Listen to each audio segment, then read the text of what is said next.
My name is Faye Delaney. I'm 36 years old, a decorated staff sergeant carrying 15 years in special operations behind me, including 3 tours across the Middle East and 2 commendations for actions I never discussed afterward. I speak 4 languages, but the one I mastered most completely is silence. That morning, the range pulsed with heat and testosterone. It was a joint training day, SEAL candidates, infantry, even some rotating officers. My unit had been integrated without name tags or introductions. Command called it cross-evaluation. I called it theater. I wore a standard-issue t-shirt, combat pants, no insignia. Nothing about me drew attention, except that my name appeared last on the roster. Delaney. When it was read aloud, a few heads swiveled. One of them belonged to my father. He hadn't laid eyes on me in 5 years. Not since the day I enlisted. Lowly soldier, he scoffed, his chuckle loud enough to carry. Couldn't even make it past the language core. That wasn't accurate. I chose to leave. But truth never held much weight with him. Only control did. The younger guys caught his tone and laughed along, treating it as an open invitation. Someone even joked they should let me shoot just for entertainment. I said nothing. No argument, no correction. I simply walked toward the lane furthest from everyone else. Lane 7. Unclaimed, isolated, exactly how I preferred it. I set the M24 on the bench. Not just any rifle. It was the one I'd carried in Aleppo, a city that held onto blood and sand better than any written record. My fingers moved across the metal like greeting an old companion. The first 3 shots cracked tight and centered, one hole. I felt the air shift. The next 5 landed dead center, no deviation. My breathing stayed, even the rhythm locked in. By the time the 10th round cleared the chamber, no one was talking. 20 rounds later, the record that had stood at this range for 23 years, set by a Marine sniper named McNelt, was shattered by a woman whose father still considered her a disappointment. When I finished, I lowered the rifle carefully and rolled up my left sleeve. Not for theatrics, but because sweat was irritating the skin beneath the ink, an old tattoo, a Delta emblem with a coded designation. It wasn't decorative. It wasn't recent. It was earned. The range commander, a man who had once led joint rescue ops in Kandahar, stepped forward. His gaze dropped to my forearm. He stiffened. "Wait, is that the legendary sniper from Operation Winglass?" he whispered. And that was the moment their expressions shifted, from curiosity to disbelief to something resembling shame. Even my father went pale. He didn't utter a word, just as I had once learned from him. I held his gaze, my father's, for the first time in years. Not as his daughter. Not as the girl he dismissed at 13 for refusing to swap Arabic for Latin. Not as the young woman he cut off for choosing direct action teams over the diplomatic corps. I faced him as someone who had bled for every inch of her credibility. Every scar, every rank. I didn't want his apology. I needed him to bear witness. Years ago, he told me that speaking to enemies in Arabic wasn't heroic. He said I was squandering my mind.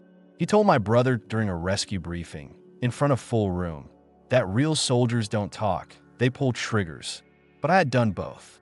And when the moment came, 12 SEALs, men who knew me only through the legend of my accuracy, rose and turned toward me before the brass did. At my last promotion, they faced me, not the flag. My father sat in the audience and watched it unfold without saying a single word. That was his version of admitting he'd been wrong, by choosing not to spin it. For once, he stayed silent, and silence from a man like him rang louder than any speech. Back at the range, no one approached me initially. They were still absorbing the weight of what they'd witnessed, but their silence had changed. It was no longer mocking. It was reverent. The same young man who'd joked about letting me shoot for fun turned to his companion and whispered, "Did you see that grouping?" His friend replied, "That wasn't just skill. That was discipline." And they were right. This wasn't luck. This wasn't some accident.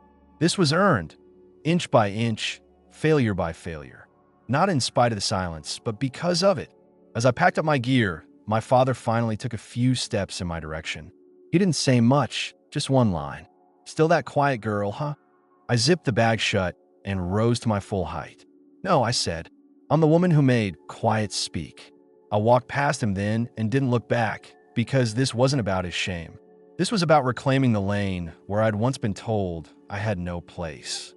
Lane 7, where the lowly soldier silenced them all with a single trigger pull, where silence became its own form of justice, and where my story finally stopped belonging to him. I was born into a family that didn't merely serve in the military. They lived inside it. My grandfather fought in Korea. My father commanded units in the Gulf. My brother went straight to West Point and emerged polished, promising, and perfectly aligned with everything the Delaney name represented, at least in their eyes. And then there was me, the youngest, the only daughter, the outlier. Nobody said it directly, but the expectation was clear from the moment I could read a map and carry my own pack. The boys serve, the girls stay quiet. My father never raised a hand against me. He didn't have to. His silence inflicted more damage than shouting ever could. When he disapproved, the air turned colder, the house grew quieter. We all learned to gauge the temperature of a room by the set of his jaw. He never wanted me in uniform. He'd repeat the same line every time someone joked about me enlisting. Combat's no place for women. Leave that to the boys. It was never loud, but it was absolute, like everything he believed in. He delivered it the way people state that gravity exists or fire burns, as though debate had no seat at the table. When I told him I'd enlisted, we were at dinner. He was carving roast beef, one of those quiet Sunday rituals that felt ceremonial. My mother was passing the bread. My brother was asking for more potatoes. I unfolded the paper slowly and slid it across the table. He didn't look at it. He didn't speak. He simply put the knife down and stood up. He left the room without a word and didn't address me again for 6 months. My mother tried to cushion the blow, but she wasn't the bridge between us. She was a rope stretched too thin. She'd whisper things like, "Just give him time," or "He comes from a different generation." But I wasn't seeking understanding. I was asking to be seen. I didn't enlist out of rebellion. I didn't do it to retaliate. I did it because I belonged there. The first time I held an M4, I felt a clarity, as if everything I'd been told not to be suddenly made sense in my hands. I wasn't reckless. I was measured. I wasn't emotional. I was aware. I didn't hunger for chaos. I understood order. People say some are built for war. I wasn't. But I was built for service, for precise decisions, for quiet leadership, for the kind of courage that doesn't seek applause. My brother wrote to me once during basic training, offering congratulations. But even his words felt filtered, as though he wasn't certain whether to admire me or steer me elsewhere. My father never called, never wrote, but he made certain my medical records and training performance were monitored. My CO told me in private. "He's watching," he said, "just not the way you think." That's when I understood my father didn't resent me wearing the uniform. He resented that I wore it better than he'd anticipated, and that, more than anything, was where the war between us truly began. Not a war of bullets, but of bloodlines and expectations, and the sound of a daughter refusing to stay small. My brother Alex was the golden boy. He never had to compete for attention. It was handed to him before he even sought it. He was taller, louder, charming in that predictable way officers tend to be. Always crisp, always polished, always smiling at precisely the right moments. He graduated from West Point with honors, top 10 in his class, was fast-tracked into infantry command, appeared in recruitment materials, and was praised at family dinners even when he wasn't present. My father called him a born leader, as if the rest of us were merely shadows cast by his light. And then there was me. I wasn't quiet because I had nothing to say. I was quiet because no one was listening. When I enlisted, I started in logistics, packing crates, managing supplies, hauling equipment to places most people couldn't locate on a map. It wasn't glamorous, and it certainly wasn't respected. But it taught me two things that would shape everything that followed: precision and patience. I memorized every serial number on every rifle I loaded. I learned terrain routes by heart, not because anyone instructed me to, but because I despised the feeling of being underestimated. Eventually, I requested a transfer to infantry. My CO tried to discourage me. "You've got a brain," he said. "No need to go where the bullets fly." But I wasn't afraid of bullets. I was afraid of spending my career trapped behind someone else's legacy. So I moved forward. Infantry taught me endurance. It stripped away everything unnecessary, leaving only grit and instinct. I ran farther than I thought possible, fought harder than I thought necessary. And after a year, I volunteered for something beyond that, special operations selection. That's where the noise stopped. Not because it became easier, but because the ones who doubted me couldn't keep pace. There's no space for bravado in the middle of a 12-mile ruck march under full load. No room for ego when you're blindfolded, disoriented, and being screamed at in 3 languages. You either perform or you go home. I didn't go home. They call me the Quiet One. That was my nickname during training. Some assumed I didn't speak English. I never corrected them. What would have been the point? Over time, stories began circulating. A woman who could outshoot the instructors, who never raised her voice, who never missed a mark in urban navigation, who never failed a field scenario, not once. They didn't know my name, but they carry my story. I became a rumor, a ghost in regulation boots. Some claimed I'd been deployed undercover in Yemen. Others whispered I'd dismantled a weapons ring without ever firing a single shot. None of it was accurate, but I didn't intervene. I didn't need credit. I needed distance. Because legends are safer when they don't wear name tags. I never chased recognition. I chased my own standards. And in every mile I ran, every corridor I cleared, I wasn't just proving something to the army. I was constructing a different version of myself. One they couldn't reduce to emotional or ambitious or stubborn. I was still Faye Delaney. But now I was a story they couldn't trace back to my family tree. Not even my brother could rewrite that. The moment I saw the schedule, I understood what it meant. A joint live-fire rotation at the old training grounds near Fort Dalton, the same place where my father had served as a weapons instructor for nearly a decade. The place where his name was still spoken with reverence by senior staff and with sideways glances by the younger ones. The range was practically his second home, so when I saw it on the orders, I knew he'd be there. Not might would, and I didn't flinch. 5 years earlier, I would have found a way out, transferred duty, pulled a deployment card, volunteered for a satellite team, just to avoid sharing a zip code with him. But not now. Not after everything I had built on my own. It was time, not for confrontation, not for vengeance, just clarity. I wasn't the same woman he'd last seen in uniform, and I didn't need to prove that to him. I just needed him to witness it, even if he never spoke a word about it. The morning of the exercise, I packed light. 1 bag, standard gear. My own M24, the one that had accompanied me since Syria. Most people brought whatever the armory issued that week. I preferred what had been tested, what I could trust, worn by battle.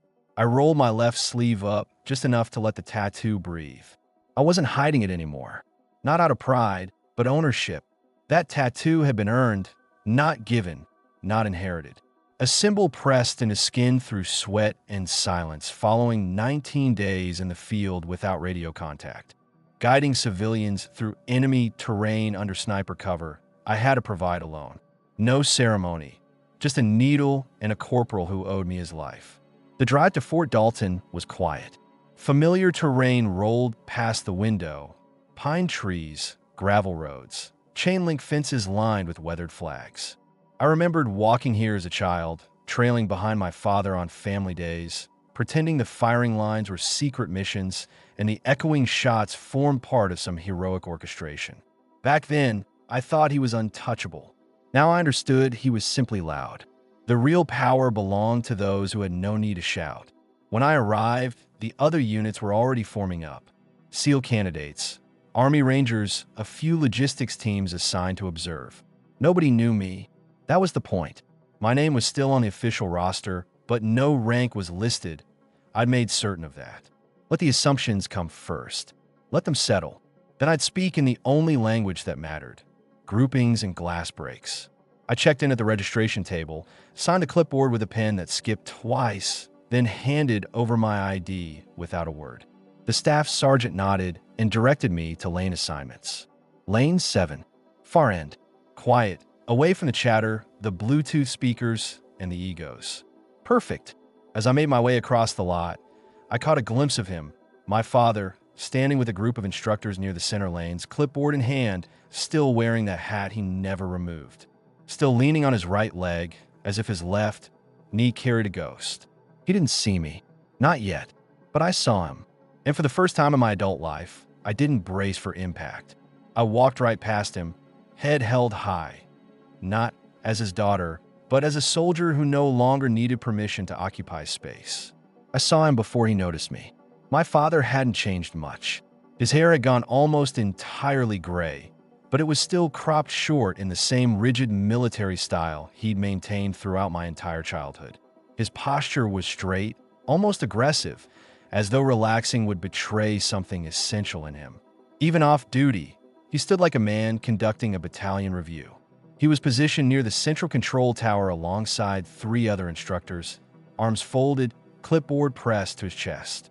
Deep laugh lines carve around his mouth, though I had never known him to smile for long, and a faded ball cap sat low over his eyes, casting a shadow that had always made reading his expression near impossible. He didn't notice me right away. When he finally did, it was by accident. I was double-checking the bolt on my rifle near the edge of the bench at lane 7, sunglasses pushed halfway up, sweat already slicking the back of my neck. I felt the shift before I saw it. The way silence pulls slightly tighter when someone looks directly at you. His eyes passed over me like I was just another nameless recruit in a sea of uniforms. No pause, no flicker, nothing. And I recognized that it still hurt more than I wanted it to. He had always known how to erase me without moving a single muscle. A cluster of younger soldiers stood nearby, fresh faces, most of them in their early 20s, running on caffeine and misplaced confidence. One of them had noticed my name during registration. He leaned toward his companion and asked, loud enough for me to catch it, "Is she the Delaney that got fast-tracked because of her dad?" The other laughed. Probably classic legacy stuff. Look at her. Probably here to check a box. I didn't respond. Didn't even turn. That kind of thing used to get under my skin. It used to make me want to shout my resume, list every deployment, wave every medal until someone paid attention. But now I just loaded the next magazine. Nearby, another soldier joined in. Wonder if she even knows how to zero that thing. That's when I felt it. That lazy echo of my father's influence. They didn't know me, but they could see him. And they were mimicking him the way sons repeat their father's jokes. The tone, the dismissiveness, the quiet undermining. That was the part he never acknowledged. His silence gave others permission. He didn't need to insult me directly anymore. He simply had to demonstrate how little I mattered, and they followed as if it were written in the training manual. A familiar sting settled at the base of my throat. I kept my breathing, even my hands steady. I reminded myself of what I'd told myself before coming. This isn't about him. But standing there in that same heat-soaked gravel lot where I'd once learned to handle a weapon beneath his shadow, it was difficult not to feel 12 years old again. Too loud, too emotional, too eager to be accepted by someone with no intention of ever letting me in. I didn't flinch, didn't blink. I chambered the next round, looked down the scope, and said nothing because silence was the first lesson he ever taught me. And now it was the sharpest weapon I carried. He did exactly what I knew he would. Midway through the equipment check, just as everyone was settling into their lanes, my father's voice cut through the air, louder than necessary, sharp enough to draw attention without being obvious. "Lane 7, he called out. "You want to take a crack at the target? Just for fun. Just for fun." That was his favorite weapon. Sarcasm wrapped in civility. He deployed it against new recruits, old friends, even junior officers. But when he aimed it at me, it carried more than condescension. It carried memory. I didn't turn around, didn't respond immediately. Someone near me chuckled. Another muttered, "Oof, someone's getting volunteered." It was all part of the performance. They thought he was hazing a rookie, testing the weak link, tossing a bone to the underdog for a moment of comic relief. They had no idea. He stepped closer, just far enough for others to take notice, just loud enough for them to lean in. "Don't worry," he said, still smiling. "No pressure. Hit the paper and we'll call a win." I could feel eyes on me now, half curious, half entertained. One of the younger soldiers nudged his companion and whispered, "She going to shoot or fold?" I kept my expression neutral. This was how he operated. Lay the trap with a joke, then watch to see if you humiliate yourself trying to prove something. And if you did prove something, he'd declare it invalid because the conditions weren't real. You were either the fool who failed or the fool who cared too much. I knew this game. He used to play it at the dinner table with words. Now he played it on gravel with rifles. But this time I let him open. I nodded slowly and rose to my feet, careful not to move too quickly or too slowly. Just another soldier doing what she'd been asked. Someone clapped lightly. Someone else whistled. The mood was still light. They were expecting a joke. Good. Let them. Let them believe I was just another name with no history behind it. Let them enjoy the moment before it changed. I took my position at the line, adjusted the shoulder strap, and checked the wind direction. Not because I needed to, it was habit, ritual. Every movement precise, automatic. Not for display, but because that's how you stay alive when the stakes aren't paper targets. Behind me, my father crossed his arms. "Whenever you're ready," he said. I didn't respond. I didn't need to. This wasn't about readiness. It was about patience. And I had more of it than anyone present could measure. I leaned into the stock, exhaled slowly, and let my mind go quiet. They thought they were watching someone try. But I wasn't trying. I was remembering. The mission in Aleppo. The midnight shot on a rooftop in Kandahar. The 3 hostages I brought home because I hadn't flinched when the wind shifted. This wasn't a performance. This was muscle memory and silence forged under pressure. And as I settled into the stance, one thought moved through me. Not bitter, not angry. Just simple and steady. Let them laugh now, because they wouldn't be laughing much longer. The real confrontation didn't occur at the target line. It happened in the silence between us. No raised voices, no dramatic declarations, no gasps from the crowd. Just a quiet challenge buried in a glance. And my answer hidden in the way, I walked toward the firing lane, measured, calm, unshaken. I had brought the same rifle I carried through my second tour in Iraq. The paint was chipped near the barrel. The scope was slightly clouded around the edges. It wasn't flashy or upgraded like the ones the younger guys brought out. Custom builds with laser sights and bipods that looked lifted from a catalog. Mine was simple, but it had history. That weapon had been with me through sandstorms, urban clearings, rooftop overwatch, and 12 hours lying motionless beneath broken concrete in Mosul. It didn't need to look impressive. It needed to function, and always did. I signed in without hesitation, scrolling F. Delaney across the clipboard in clean, even strokes. No rank, no title, just the name they'd tried to forget and the one I had worked so hard to reclaim on my own terms. The staff sergeant at the table raised an eyebrow as he glanced at my ID, then back at the roster. Delaney. Any relation? I nodded once. Yeah, I said. Something like that. I moved past him before he could press further. Lane 7. Far enough from everyone else that no one could crowd me. No distractions, no noise, just the wind, the heat, and the weight of something far heavier than the weapon in my hands. As I unpacked the rifle and laid it carefully across the bench, I didn't look toward the instructor's stand, but I could feel him watching. I knew his posture. I knew how his arms folded across his chest when he wanted to appear impartial, but was anything but. I knew the slight smirk that surfaced when he expected someone to fall short. But this wasn't about failure. It was about control. And the fact that this was the one part of me he had never controlled. He taught me how to shoot. Yes, but he never taught me how to own it. That came later, in places where his name provided no protection and his reputation held no currency. I adjusted my scope, loaded one round, checked wind speed again out of habit more than necessity. Then I exhaled. The air hung thick with expectation. Most of the men behind me were still trading jokes, probably figuring they'd get a good laugh before lunch. They didn't know what was coming. I wasn't there to impress them. I wasn't there to prove anything to a room full of voices competing to sound important. I was there because this was the one place, this exact moment, where my father couldn't interrupt me. He couldn't correct me. He couldn't talk over me. He couldn't alter the outcome. The paper target downrange didn't care about bloodlines or legacy. It didn't concern itself with old grudges or whispered jokes. It measured only one thing, truth. And when the shot finally rang out, sharp and precise, it was the cleanest sound I had ever heard. Not just for its accuracy, but because for the first time in my life, I knew I was fully and undeniably seen. The moment the final shot landed, everything suspended. It wasn't merely quiet. It was arrested, as if the air had been holding its breath and didn't quite know how to release it. I lowered the rifle slowly, set it back on the bench, and stood. Not quickly, not triumphantly, purposefully. I didn't look around. I didn't need to. I already knew. The target retrieval system drew the paper forward, and there it was, 30 shots, clean, surgical, stacked tighter than any grouping most of them would encounter in their careers.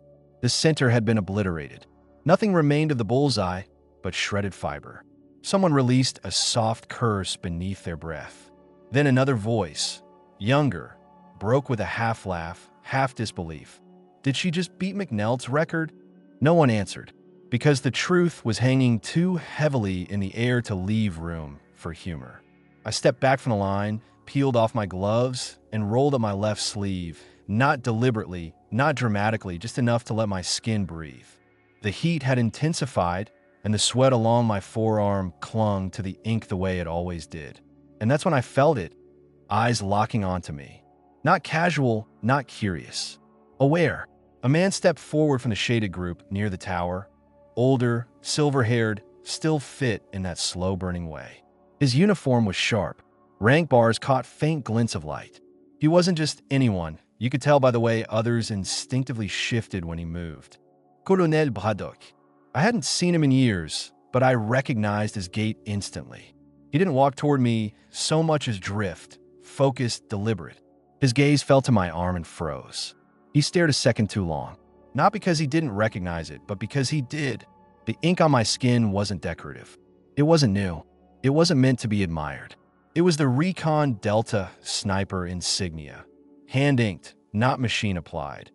Earned in silence after completing one of the most grueling joint certification operations in the field. Only 8 of us passed that course the year I did. 3 are no longer alive. You don't get that tattoo from a shop. You don't speak about it. You don't request permission to wear it. You survive, and then someone gives it to you. The colonel blinked. "You're her," he said quietly. That was all. Just 2 words, half a question. But the disbelief in his voice told me exactly what he'd assumed he knew, and what he never anticipated finding standing before him. I nodded once. No smile, no acknowledgement beyond what was necessary. Let him carry the rest of that weight on his own. Behind him, several more officers had gathered, tracking his gaze like predators sensing a shift in the terrain. One inhaled sharply. Another stepped closer, studying the ink as if it might transform under scrutiny. It didn't. It was real, permanent, earned. I could see it on their faces, the mental arithmetic they were running, the fragments of stories they'd encountered in passing, the rumors about a female sniper of impossible precision who never left a signature, never submitted for recognition, and never appeared at award ceremonies. They had assumed it was a myth. Until now, I offered no clarification. In that moment, my silence communicated everything. I stepped off the firing line. No one spoke. The same young soldiers who had laughed earlier, who joked about legacy kids and paper shooters, now stared at the gravel as though it held answers their rifles couldn't provide. No eye contact, no comments. They didn't need to offer any. Their silence was sufficient. I walked past them without adjusting my pace. Not slow, not proud, steady, measured like the cadence of breath between trigger squeezes. The space where doubt had lived now filled with something else entirely. I didn't need applause. I didn't need their nods or whispered acknowledgments behind cupped hands. I didn't need them to admit they were wrong, because they already knew. The real shift wasn't in them. It was in him. I didn't look at my father. Not immediately. But I could feel his attention trailing me like smoke, acrid, dense, impossible to escape. The kind that follows you even after you've left the fire. I knew that sensation. I'd lived inside it my entire life. He stood rigid, arms folded, but not from authority this time. There was no confidence in the angle of his shoulders. No ease in the way he surveyed the range. He was too still, the kind of stillness that isn't control but containment. A dam trying to hold back a flood. He hadn't expected this. Not the record, not the tattoo, and certainly not the silence that followed. For years, he had constructed his world on authority. Rank, discipline, rules he authored without tolerance for dissent. Everything he believed about power came down to control, and I had slipped outside its reach. He didn't raise his voice. He didn't attempt to challenge what he'd witnessed, because what could he say? The paper target didn't lie. The colonel's reaction didn't lie. The stunned faces around him didn't lie. And my presence, undeniable, unapologetic, no longer required his endorsement or his dismissal. He had spent my entire childhood defining me by what I lacked. Not strong enough, not obedient enough, not the right kind of soldier. But now I had entered a space he couldn't narrate, and that frightened him more than anything else. I moved to the gear bench and calmly disassembled the rifle, piece by piece, laying each component out with cleaning cloth and precise, methodical movements. The routine grounded me. Around me, the rest of the range continued, but differently. The volume had dropped. The jokes had quieted. The arrogance that had been so dense earlier now felt more like hesitation, as if uncertainty had finally cracked open the mirror they'd all grown too comfortable staring into. One of the younger soldiers finally approached. Not to speak, just to return a spent casing I'd left on the ground. He placed it on the bench, gave a single nod, then stepped away. That was all, but it meant something.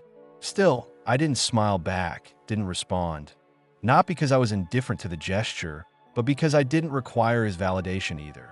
As I finished wiping the barrel and snapped the case shut, I glanced sideways at my father.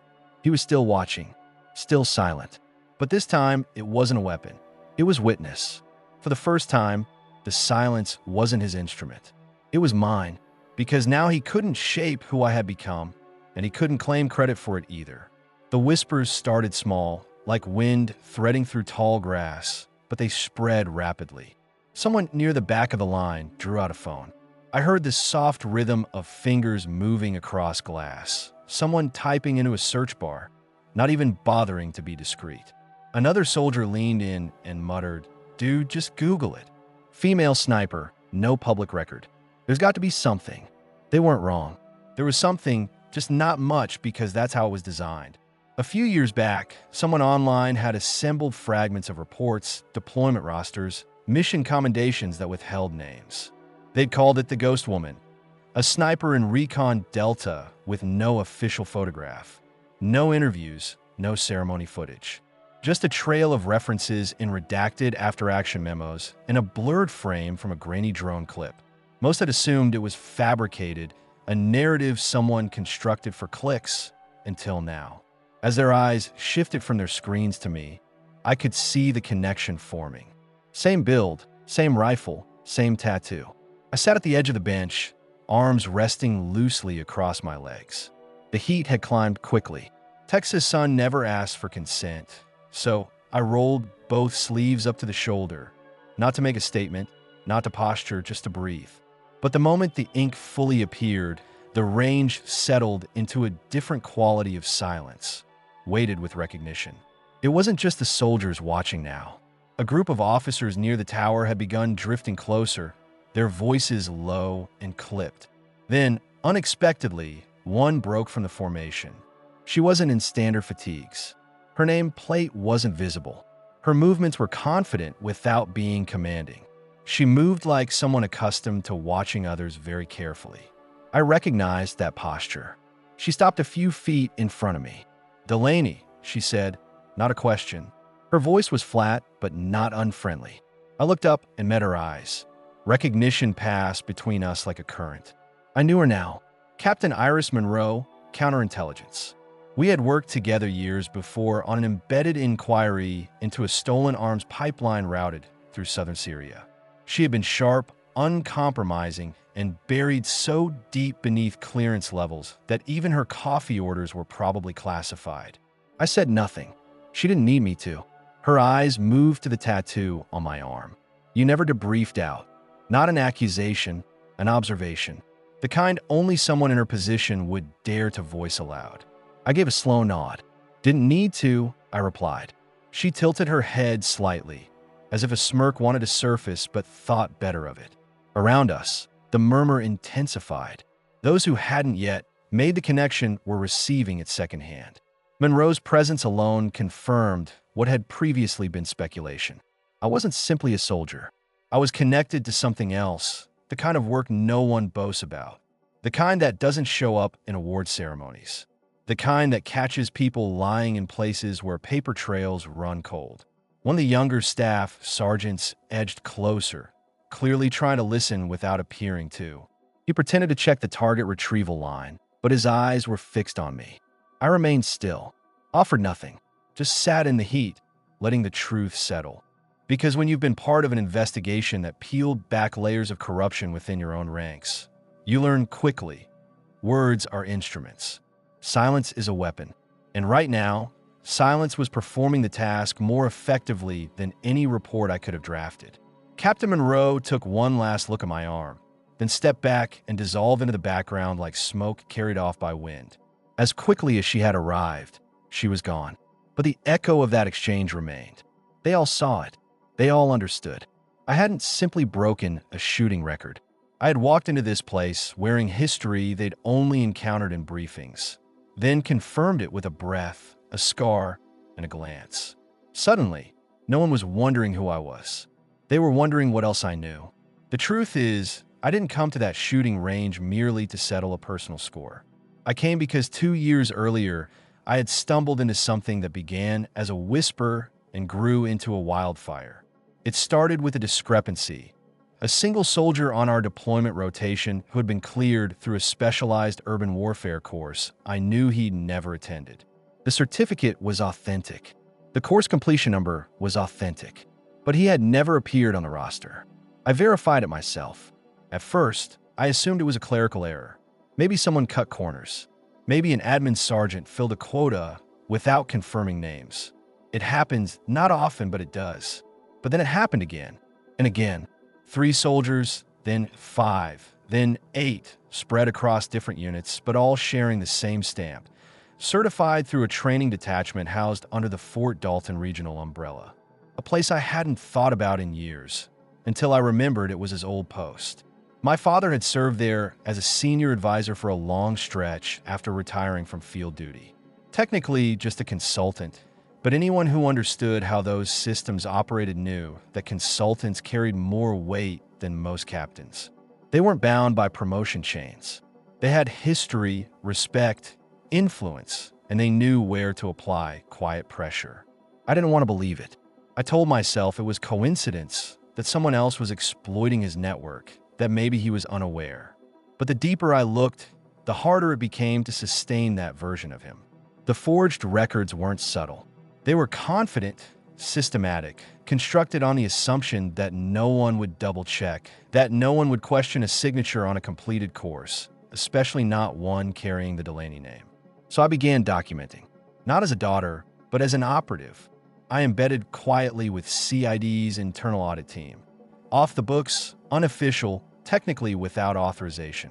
I wasn't investigating him. I was investigating the pattern. That was how I justified it to myself. I didn't want it to be him. I only wanted to locate the gap, close it, contain the damage. But the further I traced the approvals, the tighter the loop became. And his name kept surfacing, not just as a witness, not merely as a retired reference, but as a point of contact. At first, it was small, initials on paperwork, phone logs from his known number. Then came direct links, travel reimbursements bearing his signature, special waivers approved under his login ID, notes in the margins in his handwriting. We pulled physical files from a locked cabinet, and there it was, his signature scroll beside names that should never have clear vetting. That was when I understood it wasn't a mistake. It was a system, one built on favors, ego, and a fear of becoming irrelevant. The kind of system where you bend rules for recruits who make you feel consequential again. The kind where ethics are optional if no one is paying attention. And I was paying attention, but I hadn't said a word yet. Not then, because the moment you move against a man like that, especially when he's your father, you had better be certain the ground beneath you won't give way first. So I waited. I gathered. And I chose that range that day, knowing he would be present, because nothing exposes decay faster than pressure. The evidence was layered, but not complicated. A thumb drive of recordings, private conversations between officers who didn't know I was listening. Screenshots of text exchanges between instructors trading favors for slot placements. Anonymous tip-offs from instructors who had reached their breaking point but didn't want to be the first to step forward. Financial logs from a quietly operated side arrangement that offered expedited course certification in exchange for off-the-record consulting fees. Every document was traceable. Every name tied to a date, a phone call, a timestamp. I had also uncovered something worse. Internal memos that had been manually altered. Not system logs. Actual PDFs resaved with small but damning revisions. Soldiers marked unfit in the original draft, suddenly marked recommended in the revised version. In one of them, someone had even added a false notation of field testing, completely fabricated. Unmatched font metadata, cross-referenced modification timestamps. You don't spend a decade in field intelligence without learning how to read the footprints left in code. And then, buried in a folder that had been deleted but not wiped, I found it. An email, short, unpolished, no salutation. Just one line of text and a signature. I knew that girl would cause problems. She's always been defiant. Remove her from the candidate pool. Sender, Lieutenant-Colonel A. Delaney. My father. It wasn't addressed to anyone directly, but the metadata told us enough. It had been forwarded twice within the Fort Dalton system. Decisions had followed. I had been dropped from shortlist I hadn't even known I was on. That was the part that burned. Not the insult, but the invisibility. He hadn't told me I wasn't ready. He hadn't called to voice his concerns. He had simply erased me. Quietly, surgically, as though I were an inconvenient entry on a spreadsheet. I had always known he saw me as less. But this was confirmation. Still, I didn't react. Not then. I logged the file, labeled it, archived the trail. Because if I was going to bring this forward, it would be on my terms. Not with anger, not as a daughter seeking retribution, but as a professional exposing a breach. He had taught me to be silent, disciplined, strategic. He simply never imagined I would one day turn those same tools on him. The hearing room wasn't impressive. Not even a proper courtroom. Just a converted training hall with folding chairs, 3 flags, and 2 rows of senior officers who had witnessed enough over the years to remain unmoved by almost anything. But I stood straight regardless, dressed in clean uniform, polished boots, my badge and clearance card tucked from view. I wasn't there to display anything. I was there to finish something. My father sat across from me at the table designated for involved personnel, not yet as the accused, but as a figure of interest. His hands were folded, his expression unreadable. But I caught the tension in his jaw, the way he blinked a fraction too slowly. He hadn't anticipated my presence. He certainly hadn't anticipated me speaking. I hadn't been scheduled to testify. But after the hearing opened, the presiding officer invited me to contribute. I rose. No script. No hosetastion. Ma'am, I began. What I'm about to submit is not a grievance statement. It is a report, fully sourced, independently verified. My role here is twofold. I am both witness and investigator. A pause. Then I placed a sealed packet on the desk. Inside is documentation of training record manipulation spanning over 3 years, originating from personnel attached to the Fort Dalton Certification Unit. Included are signed records, financial logs, redacted interviews, and digital trail analysis. I've identified the chain of approvals that traces on multiple occasions through Lieutenant Colonel Andrew Delaney. No gasp, no protest, only silence. My father didn't speak. He didn't look away either. I turned to the panel. There's also a secondary note attached to an internal email naming me directly as a liability. That note was used to alter my candidacy status during a classified selection process, without my knowledge or right to appeal. That was the moment I stopped reading, because everything else they required was contained in the folder. The truth, the evidence, the system. I turned back toward him, not as his daughter, but as the woman he had tried to eliminate. He blinked again, more slowly this time, then shifted in his chair. The presiding officer asked whether he wished to respond. He didn't. He simply shook his head and said, softly, "No, ma'am." And that was when I knew he wasn't going to contest it, because he couldn't. I had taken every weapon he'd ever used against me: doubt, silence, control, and dismantled them one by one. Not with vengeance, with clarity. And when I walked out of that room, I didn't feel triumphant. I felt free. The aftermath was not tidy. Justice rarely is. Some call me a hero. They wrote on military forums about integrity and courage, about what it takes to hold even one's own family accountable. My inbox filled with anonymous messages of gratitude from soldiers who had watched their own leaders escape with worse. But just as many accused me of betrayal. Whispers moved through back channels. She went after her own blood. If she can do that to her father, imagine what she'd do to you. Some call me power-hungry. Others insisted I had personal motives. A few even suggested I had fabricated everything to advance my career. I didn't respond. I didn't defend myself, because none of it mattered. I hadn't done this for validation. Not for headlines. Not even for closure. I did it because the uniform deserved better.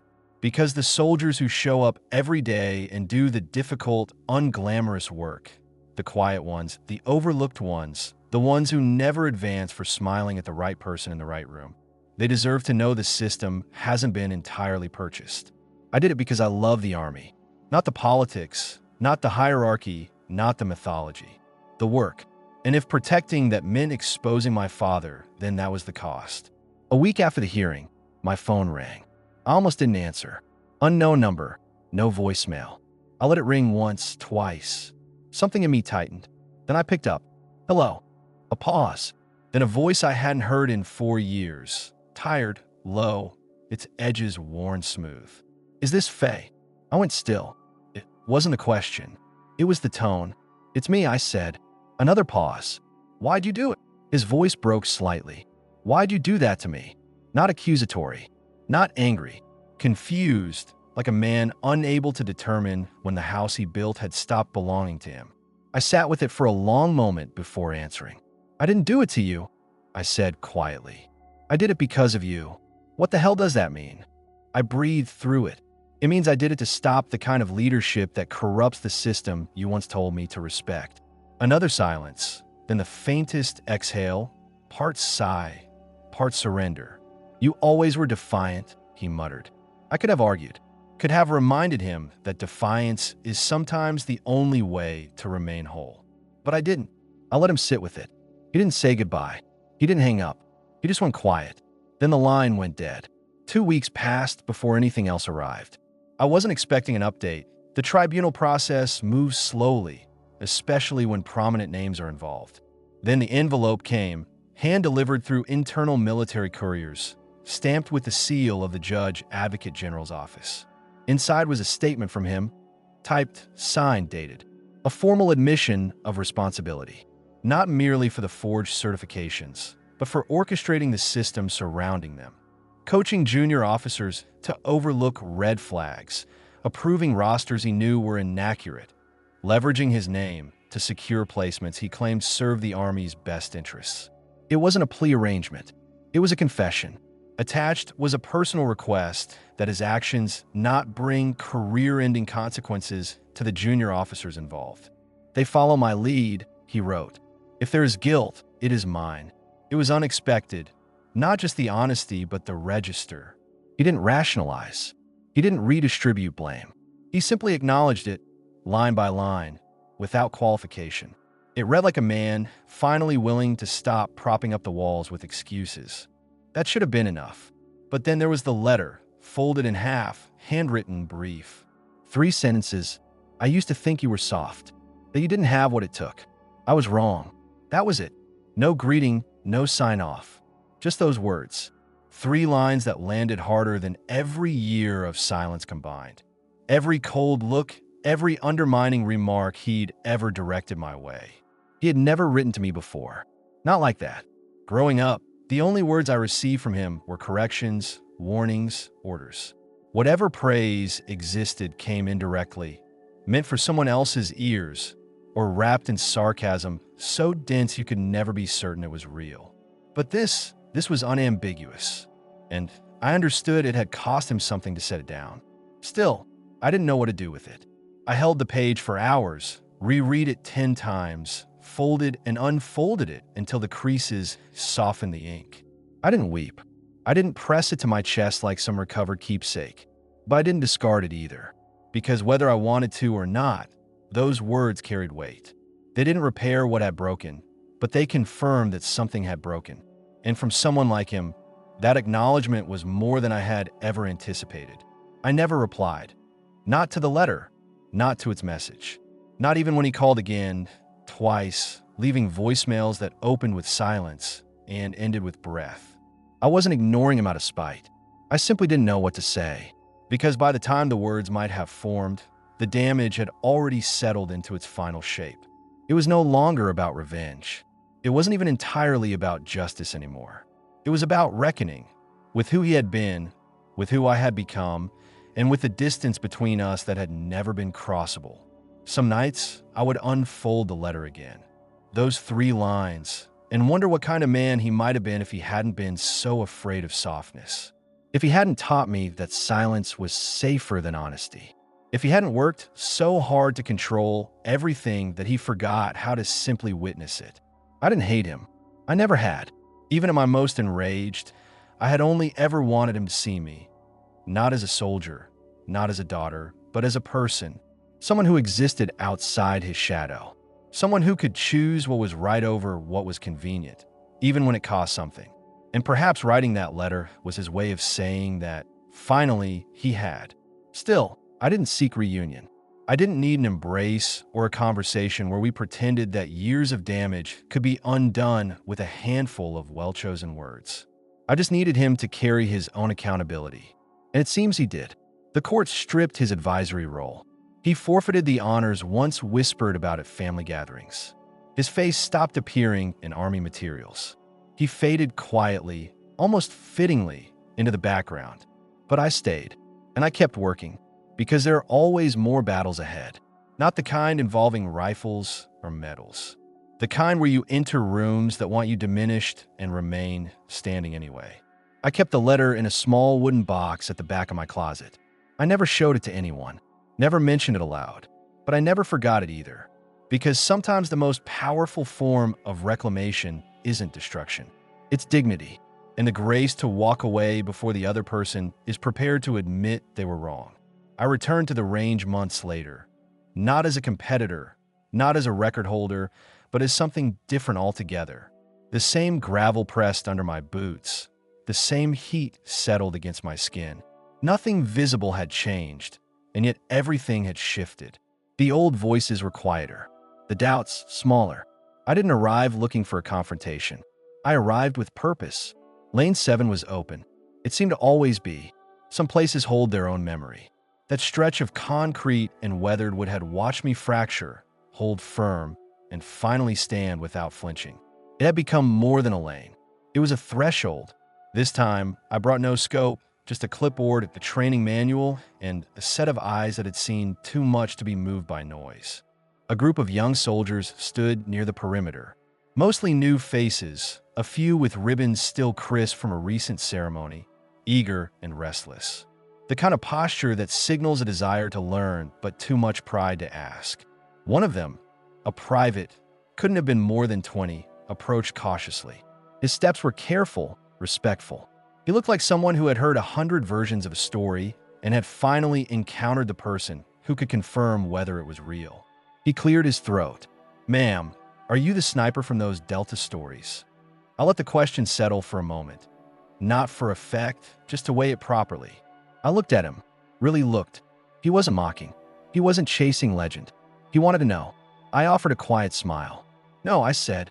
"I'm just someone who learned when to be quiet." That answer landed more heavily than I expected.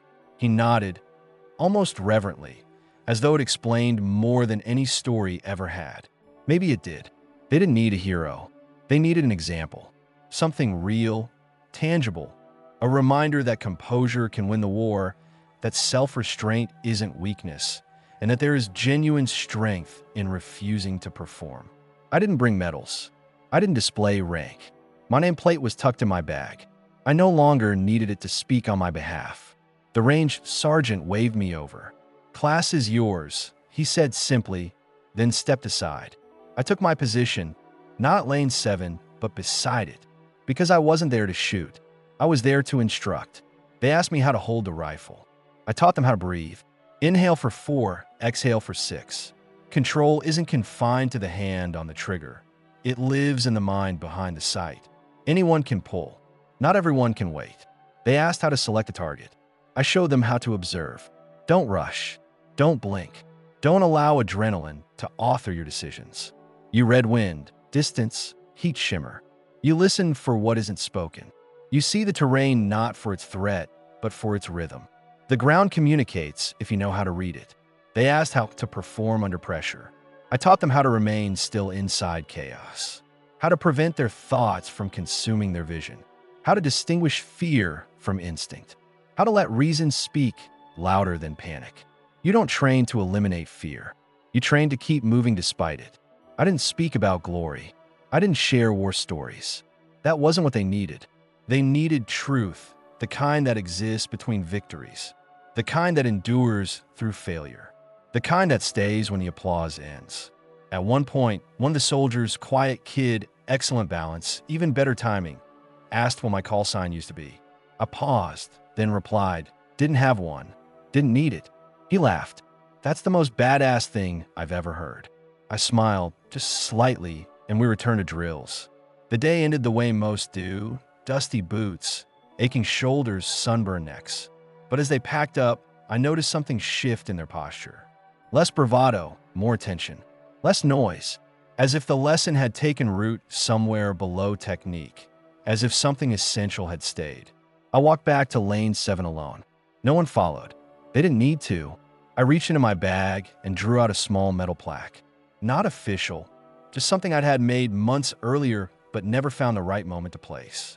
I fastened it to the wood above the resting bench. For words, reserve until she returns.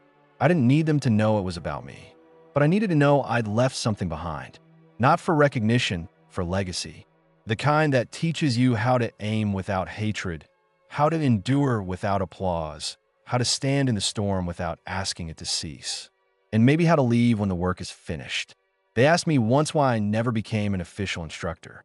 With all the commendations, the record, the years in the field, I could have had the title, a nameplate, a classroom, a schedule full of wide-eyed recruits. I always gave the same answer, because not everything should be conveyed through language. Some lessons are quiet, unspoken, passed on in how you carry yourself, not in how you describe yourself. You can teach someone to aim, but not to recognize when not to fire. You can break down breathing technique, but not the reason to remain steady when a life is at stake. You can describe survival, but not what it demands to survive yourself. That kind of understanding doesn't live in binders. It's etched into skin, into silence, into memory, and sometimes into ink.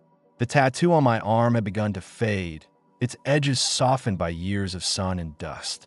Sniper Recon Delta, pressed by hand, not machine.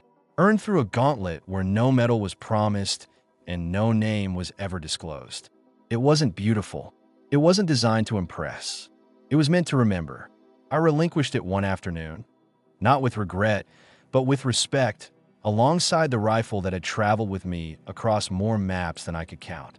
I had cleaned it more often than I'd spoken to most people in my 20s. It had held me steady when my voice wavered. It had been present through wind-battered cliffs, desert ruins, and rain-soaked rooftops. We had history, but it was time. I wrapped the barrel in cloth. Not military issue, just something soft. I laid it gently into a long wooden case, closed the lid, locked it once, then slid the key into my pocket and never used it again. I returned to the range one final time. Lane 7 still stood open. The breeze still moved through the posts. The dust still gathered at the corners of the sight board. A few new recruits stood off to the side, watching in silence. They didn't ask questions. Perhaps they knew better. At the far end of the lane, near the worn bench where I used to lay my gloves and scope, a new plaque had been added.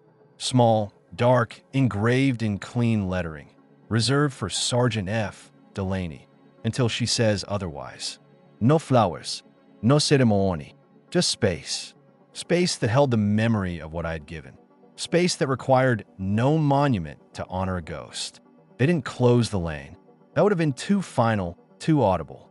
Instead, they left it untouched, as if it were waiting. Not for a return, not for applause, just for permission. I never said goodbye to Lane 7. You don't say farewell to the parts of yourself that transformed you. You move forward and carry them differently. Sometimes in your step, sometimes in your silence, sometimes in the stories others recount without ever realizing they're talking about you. Before we part ways, I'd love to ask, where are you watching from? Is it a quiet morning with a warm cup of coffee, or a late night where stories like this keep you company? Let us know in the comments. I read every one with gratitude. And if this story touched something in you, please consider subscribing to the channel. Not just to hear more stories like this, but to become part of a community that still believes in kindness, healing, and second chances. Thank you for sharing your time with us today. Wherever you are, I hope you carry this story forward. And remember, sometimes the miracle doesn't arrive at your door. It waits quietly until you're ready to open your heart. Take care. And if you ever find yourself at a shooting range and Lane 7 is empty, maybe just nod toward it and let it be.